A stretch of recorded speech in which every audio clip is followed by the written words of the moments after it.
ప్రజ్ఞ ట్యుటోరియల్స్కి స్వాగతం. ఈ వీడియోలో మనం డిఎస్సి స్కూల్ అసిస్టెంట్ బయాలజీలో భాగంగా ఇంటర్మీడియట్ వృక్షశాస్త్రంలోని 4వ అధ్యాయం అయిన వృక్షరాజ్యం అనేటువంటి పాఠ్యాంశంలో శైవలాలు, బ్రయోఫైట్లు, అదేవిధంగా టెరిడోఫైట్లు, వివృత ఆవృత బీజాలు మొక్కల యొక్క జీవిత చక్రాల గురించి ఈ యొక్క వీడియోలో మనం చూద్దామండి. ప్రతిసారి కూడా ఈ టాపిక్లో డిఎస్సిలో బిట్స్ అవడం అయితే జరుగుతుంది కనుక తప్పనిసరిగా ఈ యొక్క వీడియోని స్కిప్ చేయకుండా చివరి వరకు చూసే ప్రయత్నం అయితే చేయండి.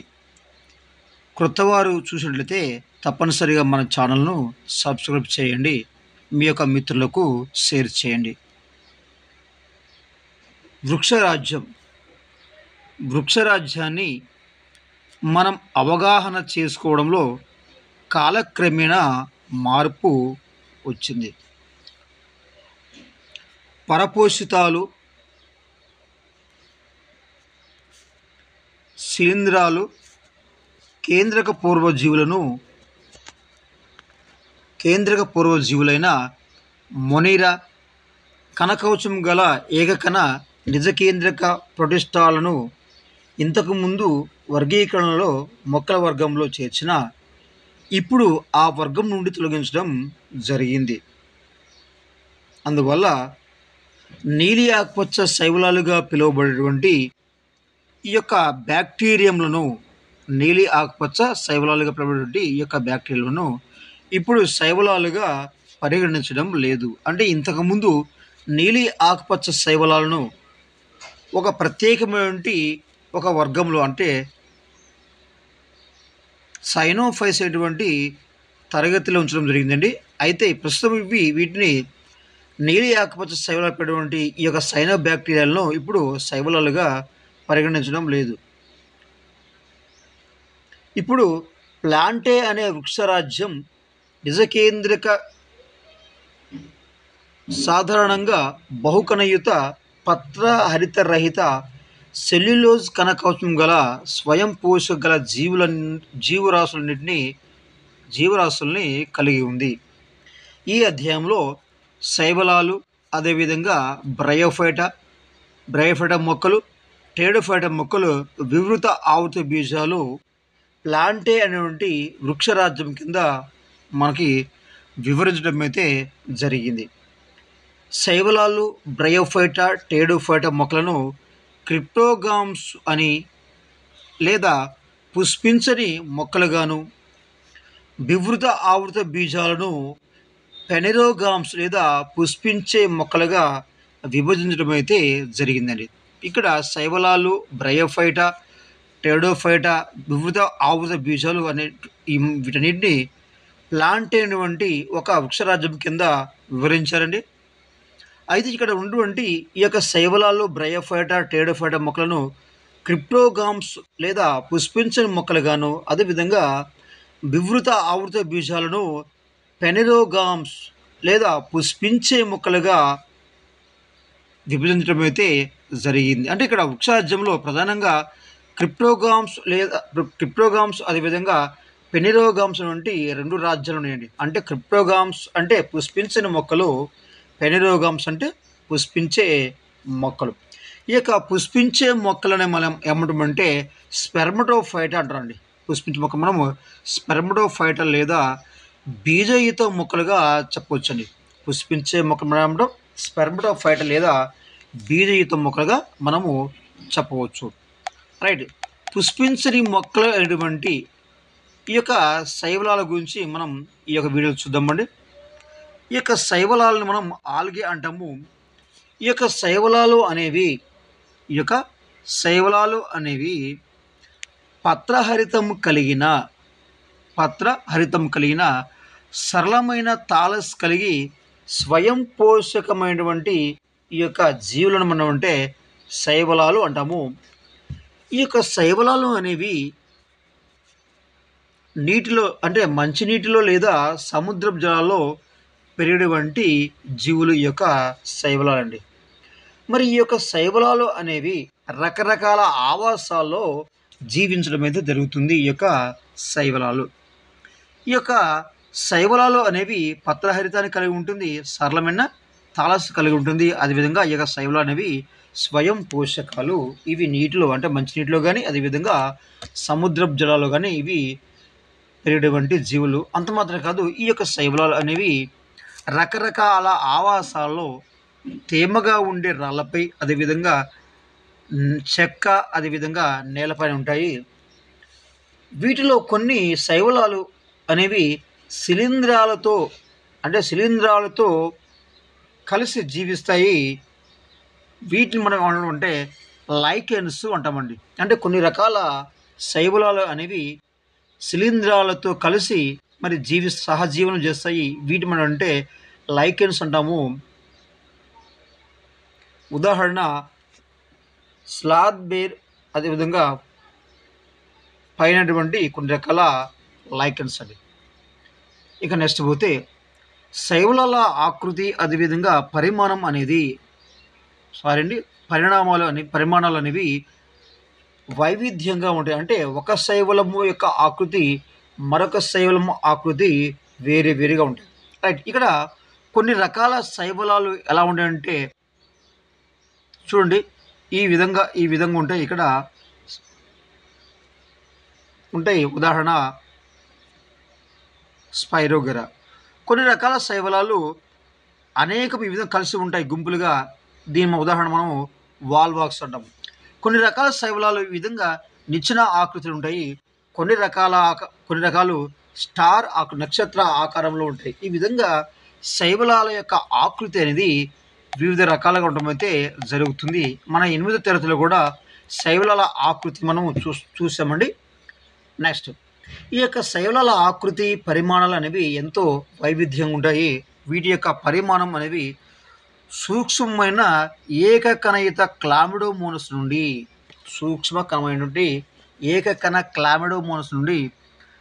సహానవేశ వాల్వాక్స్ అదేవిధంగా తంతుయుతం ఉన్నటువంటి యూలోథ్రిక్స్ అదేవిధంగా స్పైరోగెరా లాంటి వరకు మారుతూ ఉంటుంది. అంటే కొన్ని రకాల శైవలాలు అనేవి ఏకకణంగా ఉంటాయి. ఉదాహరణ క్లామిడోమోనస్ సహనవేశం కలిగి ఉంటాయి. వాల్వాక్స్ తంతుయుతంగా ఉంటాయి. అవి యూలోథ్రిక్స్ అదేవిధంగా స్పైరోగెరా లాంటి శైవలాలు. ఈ విధంగా శైవలాలు అనేవి వివిధ రకాల ఆకారాల్లో పరిమాణాలు ఉండడం అయితే జరుగుతుంది. సముద్ర జలాల్లో ఉండే కెల్ప్ వంటివి బృహత్ శరీరాలను కలిగి ఉంటాయి కొన్ని రకాల శైవలాలు. ఇక ప్రధానమైనది ఏంటంటే శైవలాల యొక్క కణకవచం అనేది సెల్యులోజ్ లేదా ఇతర కార్బోహైడ్రేట్లను కలిగి ఉంటుంది. శైవలాల కణకవచం వెరీ ఇంపార్టెంట్. శైవలాల కణకవచం అనేది సెల్యులోజ్ లేదా ఇతర కార్బోహైడ్రేట్లను కలిగి ఉంటుంది. కొన్ని శైవలాలు క్లోరోఫిల్స్ కెరోటినాయిడ్స్తో పాటు ఫైకోబిలియన్లు అటువంటి ప్రత్యేక వర్ణ పదార్థాలను కలిగి ఉంటాయి. కొన్ని రకాల శైవలాలు అనేవి క్లోరోఫిల్లు, కొన్ని రకాల శైవలాలు కెరోటినాయిడ్స్, కొన్ని రకాల శైవలాలు ఫైకోబిలియన్లు అనేటువంటి ప్రత్యేక వర్ణ పదార్థాలను కలిగి ఉంటాయి. ఇక ప్రధానంగా పోతే ఈ యొక్క శైవలాలలో నిలువ ఆహార పదార్థం అంటే పిండి పదార్థాలు వెరీ ఇంపార్టెంట్ అండి. శైవలాల్లో నిలువ ఆహార పదార్థం అంటే పిండి పదార్థాలు. ఈ యొక్క పిండి పదార్థ రూపంలో ఈ యొక్క శైవలాల్లో ఆహారం అనేది నిల్వ ఉంటుంది. ఇది శైవలాలు లేదా ఆల్గే. రైట్. ఇక నెక్స్ట్ పోతే ఈ యొక్క శైవలాలు అనేవి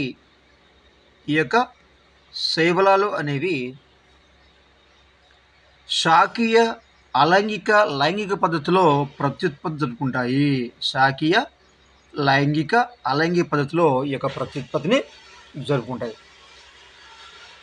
మొక్కలు కావడం వల్ల ఈ యొక్క శైవలాల్లో శాకీయ ప్రత్యుత్పత్తి అనేది జరుగుతుంది. మొక్కలు కావడం వల్ల ఈ యొక్క శైవలాల్లో శాకీయ ప్రత్యుత్పత్తి జరుగుతుంది. ఈ విధంగా ముక్కలైనటువంటి ప్రతి ముక్క కూడా మళ్ళీ తాలస్సుగా పెరగడం అయితే జరుగుతుంది. ఇక నెక్స్ట్ పోతే అలైంగిక ప్రత్యుత్పత్తి అనేది అలైంగిక ప్రత్యుత్పత్తి అనేది ఈ యొక్క శైవలాల్లో వివిధ రకాల సిద్ధ బీజాల ద్వారా జరుగుతుంది. వివిధ రకాల సిద్ధ బీజాల ద్వారా జరుగుతుంది ఈ యొక్క అలైంగిక ప్రత్యుత్పత్తి అనేది. రైట్. ముఖ్యంగా ఈ యొక్క శైవలలో గమన సిద్ధ బీజాల ద్వారా ఈ యొక్క అలైంగిక ప్రత్యుత్పత్తి అనేది జరుగుతుంది.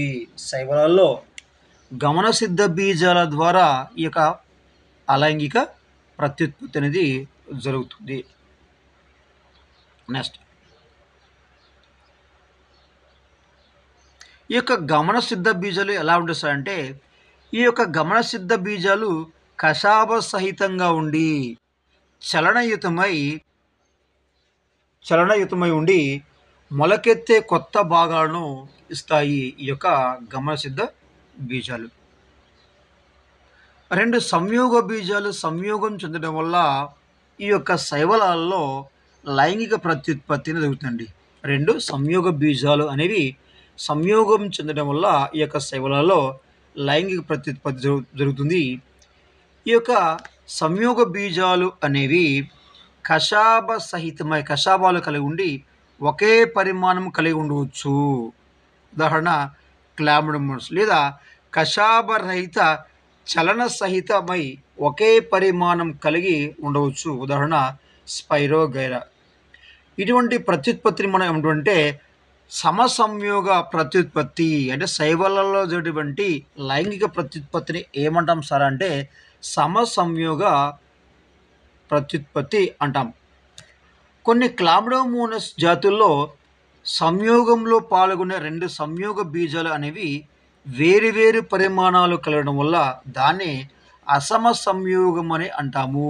ఇక్కడ లైంగిక ప్రత్యుత్పత్తి అనేది శైవలలో సమసంయోగ ప్రత్యుత్పత్తి జరుగుతుంది ఎక్కువగా. కొన్ని శైవలలో సమసంయోగ ప్రత్యుత్పత్తి కూడా జరగడం అనేది జరుగుతుంది.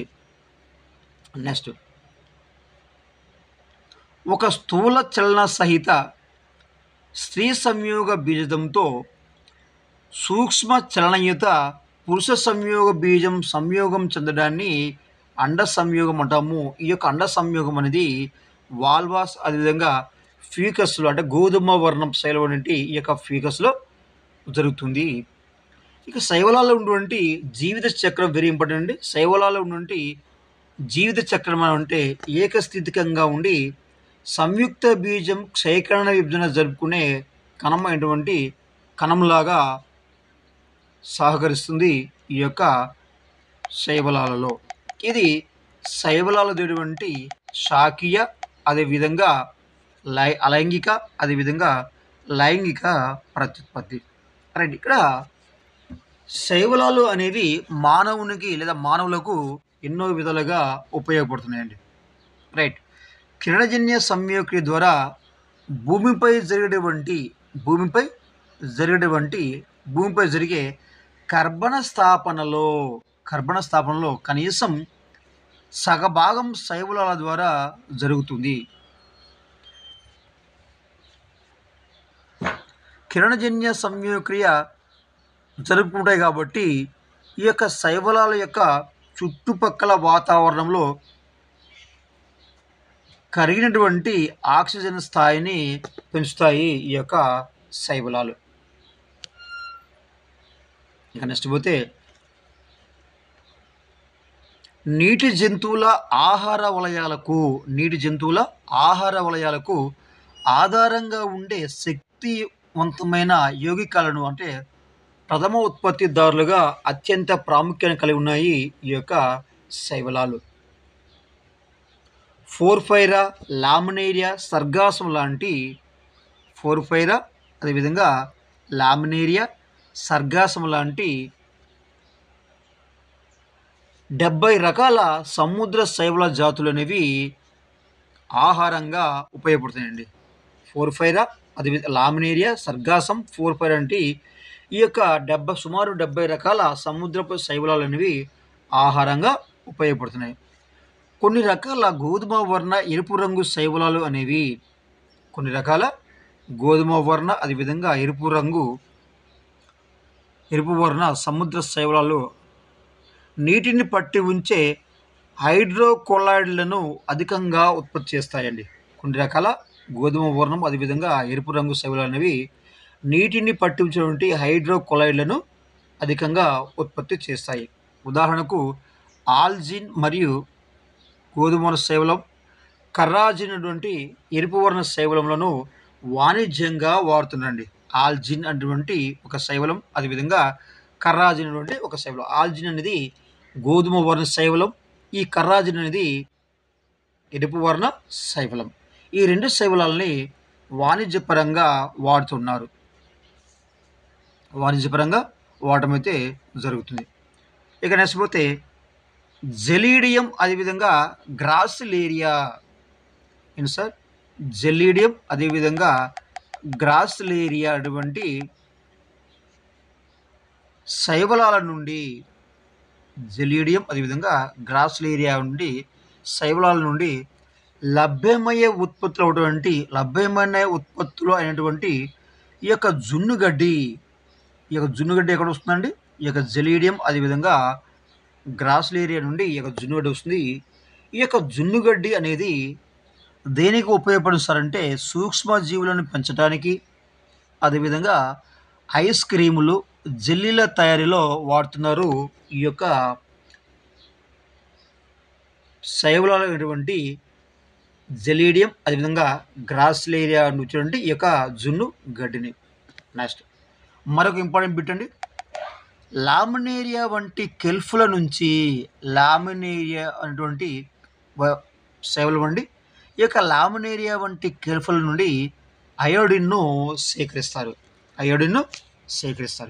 ఇక నెక్స్ట్ పోతే క్లోరెల్లా స్పైరులినా అటువంటి ఏకకణ శైవలాలను వెరీ వెరీ ఇంపార్టెంట్. ఒకసారి బిట్ అడగండి, చూద్దాం ఒకసారి.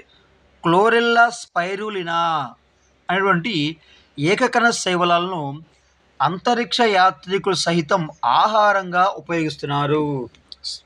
క్లోరెల్లా అదేవిధంగా స్పైరులినా అనేటువంటి ఈ యొక్క ఏకకణ శైవలాలను అంతరిక్ష యాత్రికులు సైతం ఆహారంగా ఉపయోగిస్తున్నారు.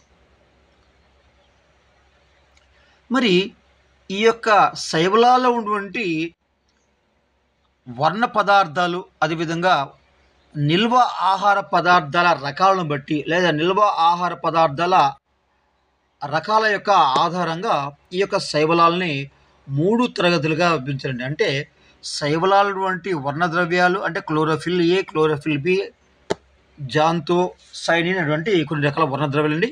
ఇలాంటి వర్ణద్రవ్యాలు అదేవిధంగా వాటిలో నుండి నిల్వ ఆహార పదార్థాలు అంటే ఉదాహరణ మరి ప్రోటీన్ కావచ్చు, లేకపోతే కార్బోహైడ్రేట్స్ కావచ్చు, లేకపోతే వివిధ రకాల ఆహార పదార్థాలను బట్టి ఈ యొక్క శైవలాలను మరి 3 తరగతులు విభజించారు. ఒకటేంటే క్లోరోఫైసి, అదేవిధంగా ఫియోఫైసి, రోడోఫైసి. ఈ క్లోరోఫైసి మనము ఆకుపచ్చ శైవలాలు అంటాము.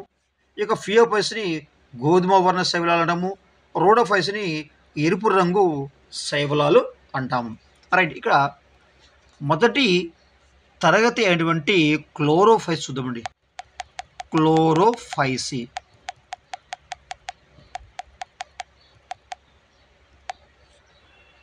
రైట్. క్లోరోఫైసి శైవలాలను సాధారణంగా ఆకుపచ్చ శైవలాలు అంటారండి. ఏమంటాము?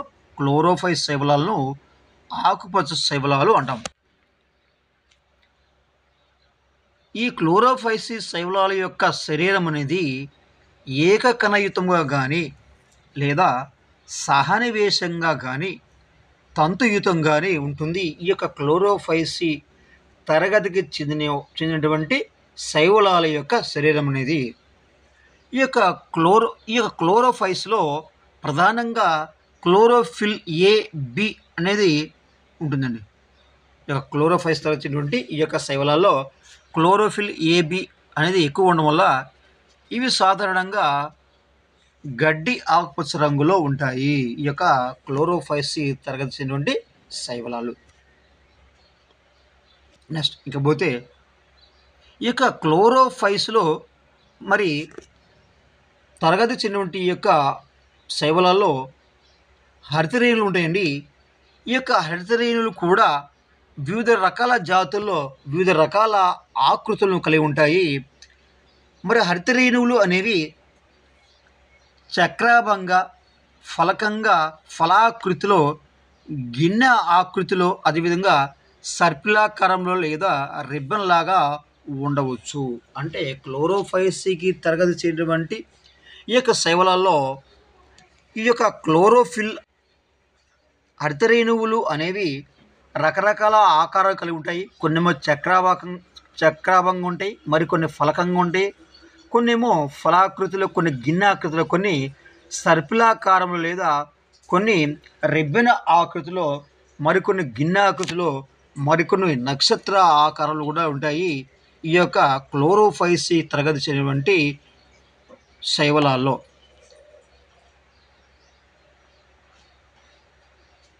ఇక నెక్స్ట్ పోతే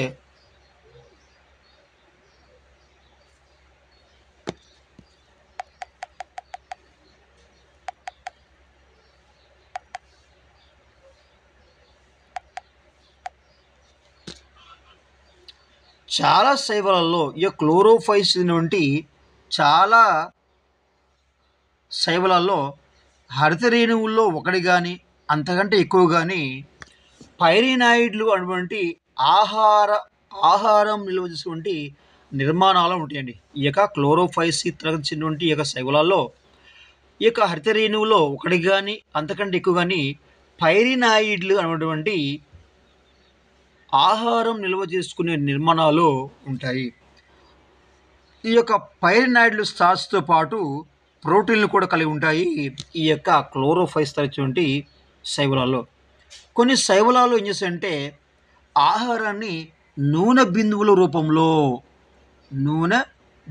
రూపంలో నిల్వ చేసుకుంటాయి.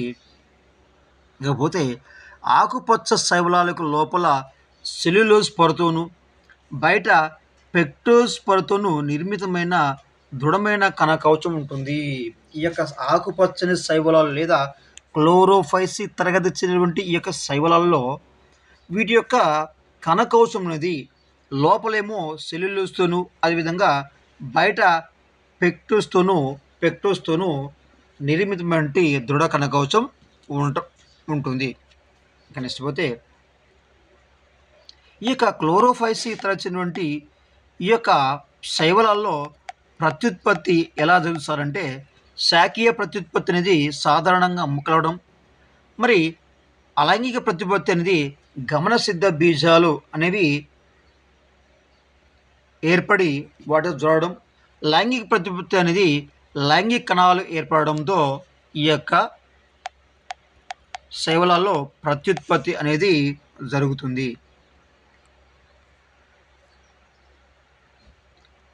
రైట్, ఇవి శైవలాలండి. ఇది వాల్వాక్స్, ఇదేమో క్లామిడోమోనస్, ఇదేమో వాల్వాక్స్, ఇదే క్లామిడోమోనస్, ఇదేమో కారా అండి.